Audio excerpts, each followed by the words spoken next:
Reading for Wildlife. Written and illustrated by Zella, a project by Zella and friends. An elephant for breakfast. Chapter 18. The Abandoned House. Josephine, Rose and Lucky arrived at 52 Paradise Road. It was eerily quiet. Their footsteps echoed around the empty house as they went further inside. Rose stared at the forlorn and abandoned shepherd's pie that was still in the kitchen. She walked around the ground floor while Josephine looked upstairs. Josephine seemed to glide quietly through the rooms, but she too found nothing. Lucky had not stopped darting from room to room. She seemed to be following the scent of Johnny, Bella, Freddie and Tom. But Lucky was so fast that Rose gave up keeping pace with her. Rose paused for some time at the window. She thought she saw something in the garden. It was terribly overgrown. Great brambles laced across the old lawn. Once orderly English borders were now shaggy and out of control.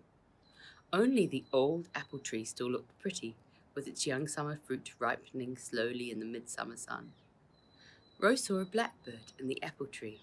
It flitted to the roof of the tumble-down garden shed. Rose paused.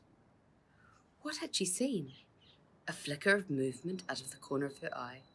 It must have been the birds in the trees, she thought. She moved to the next room. Step by step they progressed through the empty rooms. Josephine silent and observant. Rose nervous but determined. They reached the fourth bedroom. There was an unmade bed. The curtains were drawn, and just enough light seeped inside to suggest it had been occupied not too long ago. Josephine walked across the room to draw the curtains. As she looked out, she noticed the writing in the dirt of the window pane. Beware the blackbird. Lucky barked from somewhere in the house. What's that? Asked Rose. What? Said Josephine. Over there, said Rose, pointing to a white piece of paper on the floor near Josephine's feet. Josephine stooped down to pick it up quickly. Just a blank piece of paper. She began to crumple it in her hand. Oh, no, it isn't, murmured Rose, as she took the paper and held it in the light.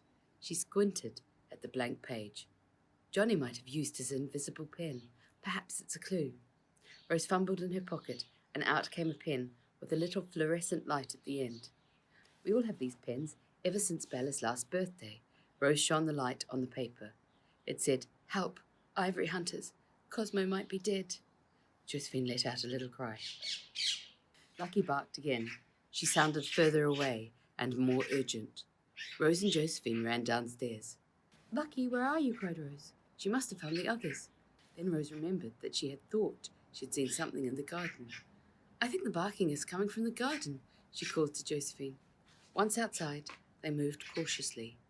The brambles were entwined with everything and seemed determined to keep them from crossing the lawn. Then Lucky barked again. I think Lucky is by the little shed, over there, near the end of the garden, said Rose, even though she was dressed in clothes not suited to running. Josephine seemed to fly through the thorns to the shed. Here is how you can help. Share the story. Adopt some animals. Visit when you can. Educate yourself.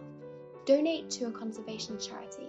To find out more about Reading for Wildlife, visit zellahunter.com or at Lady Zella Books, or follow the Reading for Wildlife YouTube channel.